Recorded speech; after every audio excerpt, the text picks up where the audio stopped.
Fox 45's Mackenzie Frost was at the State House as the heated debate took place today. One of the big questions surrounding this proposal is what businesses would face this 2.5% tax. The sponsor says he's open to changes, but throughout this entire hearing, it was filled with chirps from the audience as hundreds of people came to file their opposition to this proposal. A 2.5% tax on services provided by one business to another is facing fierce opposition.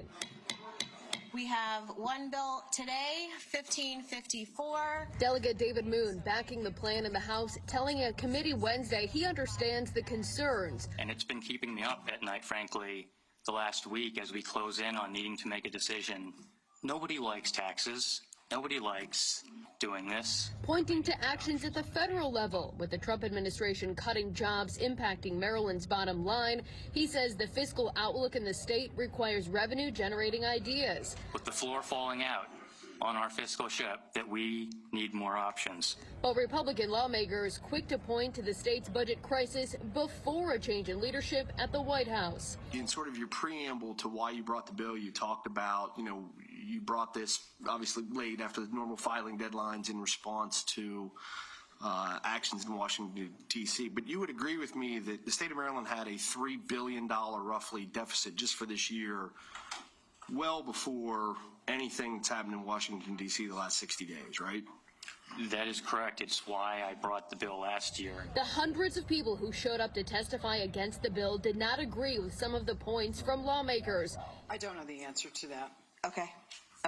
Including the fact that the state needs more revenue to bolster social safety net programs as unemployment rises stemming from federal job cuts. I want to put it out there that this sucks, right? We're here in this position not because of what we're doing, but rather because of the consequences of an administration in D.C. and Okay. People are emotional about it, but if you can't remain calm, you can't stay in the room, okay? I'm not trying to skirt the state's responsibility for getting out of the deficit. And this is why I want to highlight every single time that we started this conversation with billions in cuts. We are doing it. I promise you, we are doing billions in cuts. I promise it. They're slowing the blueprint. There's billions in cuts, more coming. And we have to make a decision with what to do with what's left. As Governor Westmore pushes private sector growth, committee members heard firsthand from small businesses the impact the new tax could have on them. This bill is bad policy, and it's bad for Maryland's economy. Unlike government, we just can't, when we're looking at our budget, snap our fingers and increase the top line. There's no reason to believe that it'll stop here. Small businesses builds communities. But it's not just small businesses raising concerns. This is the wrong tax at the wrong time. Maryland's McCormick Spices telling lawmakers this plan could drive some of their operations out of state. We're a global business. We're in 40 countries. We're competing globally against, competitors in Singapore. And so why do we have a global headquarters in Maryland? Well, we grew up here and we like the state. At the same time, we have to look at our costs. We work for our shareholders, and our employees are a lot of our shareholders too. And so we would take a very careful look, and we'd have to say on the increment, does it make sense to have this extra cost just to be here? Any element of our business that's not related to actually the physical plants could be moved. Delegate Moon admits he does not have all the answers to the questions about implementation of his proposal, including what businesses actually face the taxes or how the businesses would pass the tax onto consumers. What part of this tax do you think is going to be passed on to the consumer?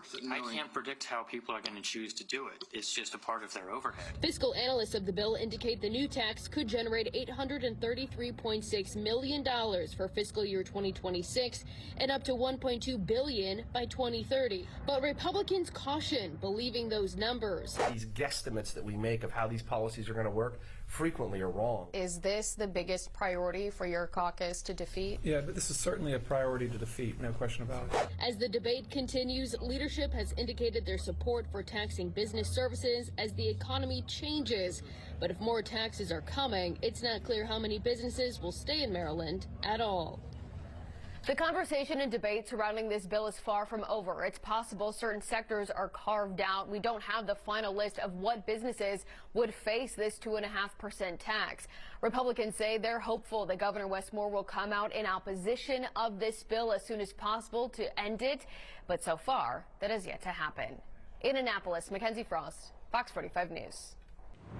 I'm Mary Bubala. Thank you for watching. Here's another video for you to watch. Also take some time to subscribe to our YouTube channel.